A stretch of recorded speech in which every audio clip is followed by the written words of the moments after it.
Et salut amis makers, c'est Rémi de la chaîne Connectée, j'espère que tu vas bien. Et aujourd'hui on se retrouve pour parler impression 3D après tout simplement quelques mois d'utilisation de ces étiquettes, si vous vous en souvenez, qui ont été imprimées en 3D donc sur la chaîne. Donc ces étiquettes, elles ont passé tout simplement le printemps ainsi que l'été et maintenant l'automne dehors.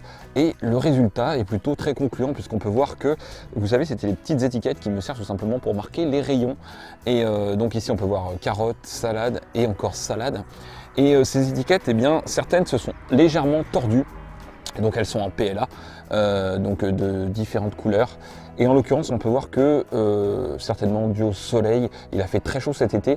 On a certains PLA, en tout cas, certaines étiquettes qui, vous voyez, ne sont plus du tout droites, mais ont légèrement un petit peu, on va dire, se sont légèrement tordues. Mais en tout cas, rien de grave. Elles sont encore très résistantes, très solides. Vous voyez, je les tords vraiment et elles sont très bien. Voilà encore celle-ci, la bleue là qui s'est tordue. Donc on peut voir que vraiment au niveau donc du PLA, si vous souhaitez mettre du PLA à l'extérieur pour faire par exemple comme moi des petites étiquettes pour vos rayons tout simplement de salade ou encore de carottes, voilà, même sur la dernière on peut voir qu'elle s'est légèrement tordue, un petit peu moins que les autres, mais en tout cas elle s'est quand même donc tordue. Au niveau résistance, écoutez, pour moi ça me paraît encore très bien. Je pense que ça pourrait refaire au moins 1 ou 2 saisons à l'extérieur sans aucun souci. Donc si vous êtes posé déjà la question de savoir est-ce que je peux imprimer du PLA et le mettre à l'extérieur aux intempéries, au soleil, etc. Je vous confirme que oui, voilà, au bout de quelques mois d'utilisation à l'extérieur, pour toutes les conditions climatiques, on a eu de la neige, de la sécheresse, de la pluie, voilà, vraiment toutes les conditions réunies, et on peut voir que ces étiquettes sont vraiment très résistantes. Donc, on va dire qu'elles se tordent légèrement, donc je conseillerais, si vous souhaitez imprimer ce genre d'étiquette pour l'extérieur, de prévoir vraiment la base, du moins le pied qui va être dans le sol, assez rigide.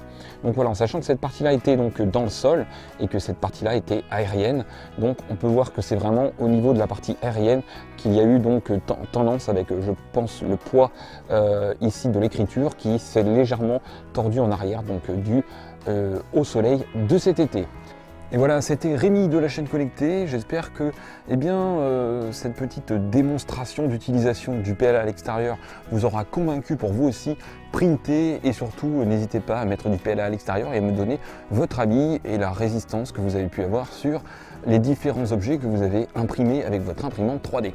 Vous pouvez voir que je suis actuellement en plein travaux. Oui, je suis en train de créer un jardin en permaculture. Si vous souhaitez en savoir plus, je vous invite à aller voir la chaîne Rémi le permaculteur. Le lien est juste en dessous dans la description. Sur ce les amis, j'espère que vous avez passé une très bonne journée. On se retrouve très bientôt pour de nouvelles vidéos. N'oubliez pas que vous êtes formidables. Ciao les makers! Tu t'intéresses à la permaculture? Tu souhaites en savoir plus? J'ai une chaîne secondaire, Rémi le permaculteur, sur laquelle je suis en train de transformer mon terrain en permaculture. Si tu veux voir plus de vidéos, et en l'occurrence ce râteau magique, je t'invite à cliquer sur le bouton magique qui apparaît, oui, juste là au centre de l'image.